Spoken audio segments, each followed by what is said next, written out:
when we scheduled this interview, there were a couple people I wanted to reach out to just to kind of get their blessing for it, to get their thoughts on, is there anything that they would like me to get across to Jon's friends and family and fans? So I reached out to his fiance, Shannon Fox, and asked her if there's anything she'd like to say or contribute. So she actually provided a poem that's very sweet that I'll read now, and then some kind words as well. So this poem is called 5 Minutes by Rachel Burton, and this is how it goes.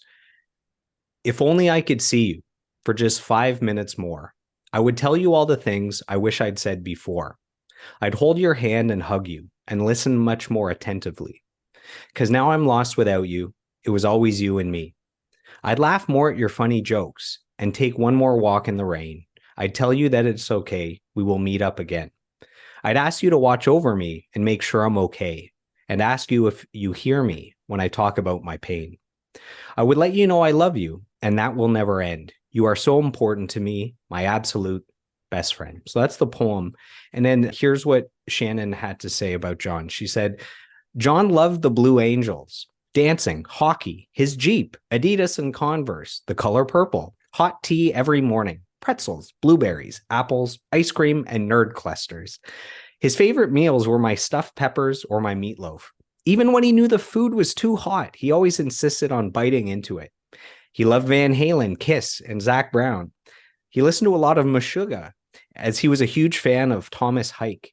He loved Denzel Washington movies, and one of his favorites was My Cousin Vinny. Our house was always filled with laughter, love, music, and paw prints. Yeah. I hope we can keep his memory alive and pay tribute to him whenever possible. As you all know, he loved playing drums, and he was so talented. I don't even think he really knew just how talented he was. He was so humble, and I will love and miss him dearly. So that's from his fiance, Shannon Fox. Yeah, that's all extremely accurate, and she would know better than anybody else. But yeah, Yeah. that's very accurate. And you guys are very close with Shannon?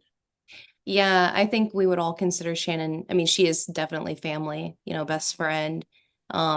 Part of like what Lydia's Castle stands for is, when one of us hurts, all of us hurts. And she not being a physical person of the band, is considered to be a part of the band. Absolutely. We've been trying to make an attempt to, reach out to her daily, try to see her daily, because we're all in this together. We're all hurting.